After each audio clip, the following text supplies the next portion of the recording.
Bonjour à tous, on est samedi 18 octobre, il est 17h49, je vous reprends, alors je suis désolée mais je travaille ce week-end donc je sais pas, je vais faire des petites apparitions comme ça et puis je vous ferai un petit vlog condensé, n'est-ce pas? Alors tout d'abord j'ai fait une petite commande parce que j'aimerais terminer La Maison de la Nuit de PC Katz et Christine Cast aux éditions La Maison de la Nuit.fr. Il y a, voilà, c'est ça. Il n'y a pas d'une édition spécifique. Ah, Pocket Jeunesse. Donc le tome 6, c'est tenté. Voilà, j'ai eu d'occasion. 4 euros. Bon, il est abîmé ici, là. Je pense lui mettre un petit peu de scotch, ou je sais pas. Sinon, il est en très bon état. Bon, très bon état. Et le numéro 7, c'est Brûlé. Voilà, donc lui aussi, ça va. Il est en bon état. Et il me manquera le 8, 9, 10. Je crois qu'il y en a 10 ou 12. Bon, quelque chose comme ça. Voilà, je les recherche activement sur Vinted. Ensuite, en livre audio, j'ai commencé Le vent souffle sur Little Balmoral. Oui, ça c'est Balmoral. De Sophie Jomain.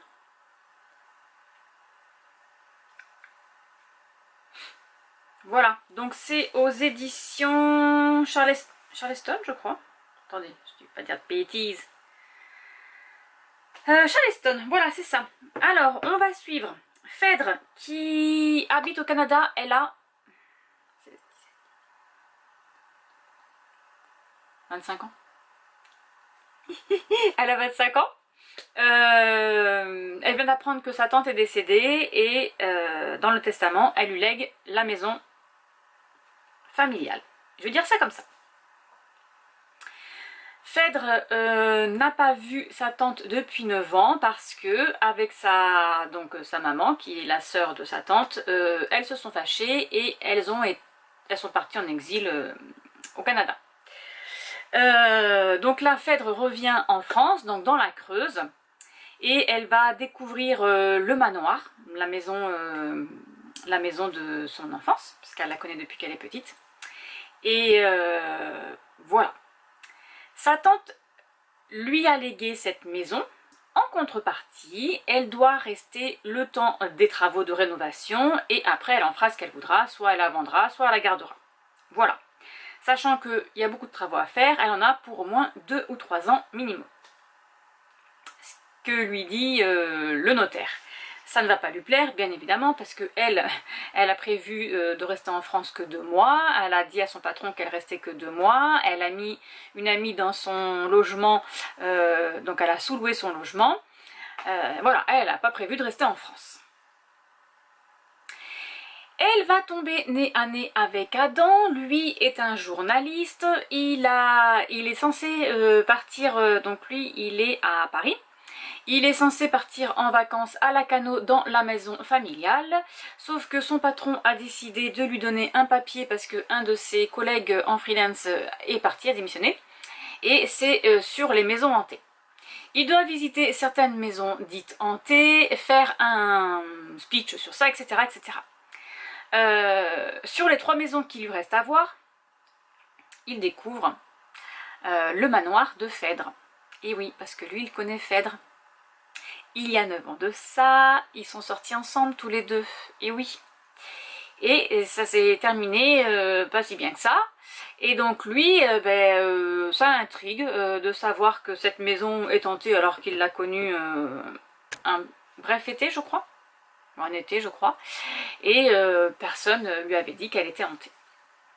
Donc il va dans ce manoir rencontrer donc, alors c'est pas Phèdre parce que lui il pense, je sais plus comment s'appelle sa tante, Terra? Non. Bon, je sais plus comment ça s'appelle. Lui, il pense avoir rendez-vous avec cette dame, parce que c'est elle qui a pris rendez-vous pour le 17 octobre. Voilà. Arrivé là-bas, bien évidemment, il va tomber sur Phèdre. Et là, bon ben voilà. Et lui, il a décidé de rester 15 jours, parce qu'il veut savoir pourquoi elle est partie, comme ça, sans un mot, sans rien lui dire. Voilà. Voilà. J'en suis là. Enfin, j'en suis un peu plus loin, mais je vous en dirai pas plus. J'aime beaucoup. Dans le livre audio, Phèdre, c'est une Canadienne qui fait sa voix. Et c'est sympa. Parce que du coup, alors je sais pas si dans le livre, je crois que je l'ai sur ma liseuse, je suis pas sûre. Je sais pas si dans le livre, Sophie Jomain a intégré des paroles québécoises, parce que dans le livre audio, en tout cas, bon, je pense qu'aussi dans le livre elle a dû le faire, alors c'est pas la traductrice, mais la fille qui fait la voix, voilà, elle a l'accent canadien, et en plus elle a comment on dit, des mots spécifiques, voilà, par exemple elle dit tabernacle, elle dit des gros mots en québécois, enfin, etc., etc. Donc voilà, c'est assez rigolo. Et Adam, c'est un garçon qui fait Adam. Voilà. Donc c'est bien parce qu'on a les deux points de vue.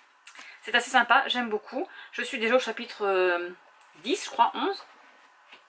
Il se lit bien. Bon, bah, après c'est une petite romance. Petite romance automnale, j'avais vu ça, donc je m'étais dit, allez hop, je vais prendre celle-ci.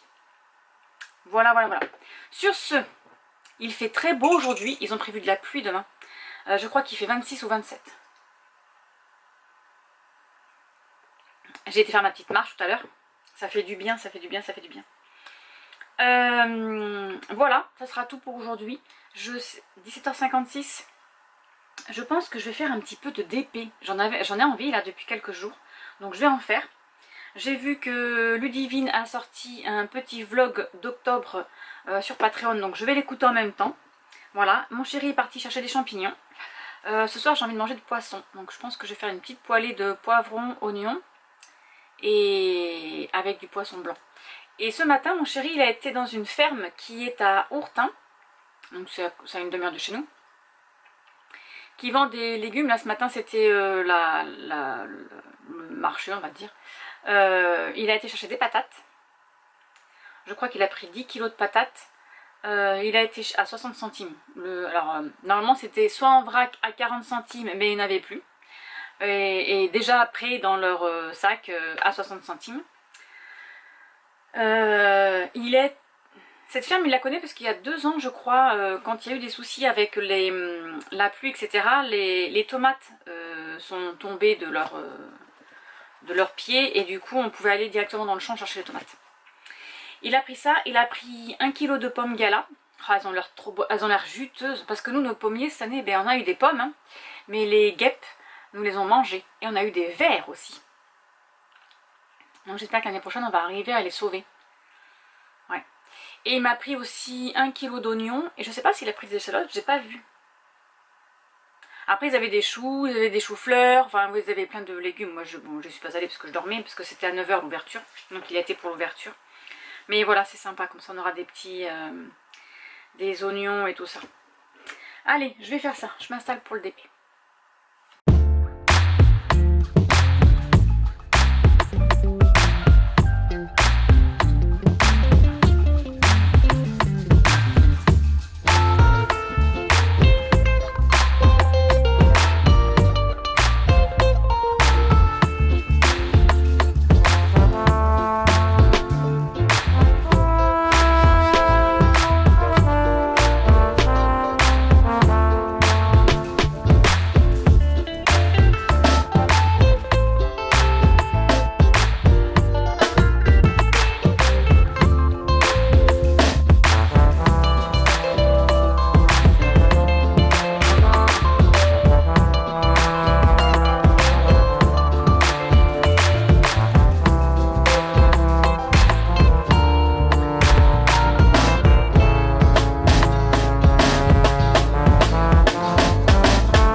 Alors voilà, pour ce soir, j'ai envie de faire une petite poêlée de légumes. Donc là, c'est poivrons et oignons avec je vais mettre du riz et du poisson blanc.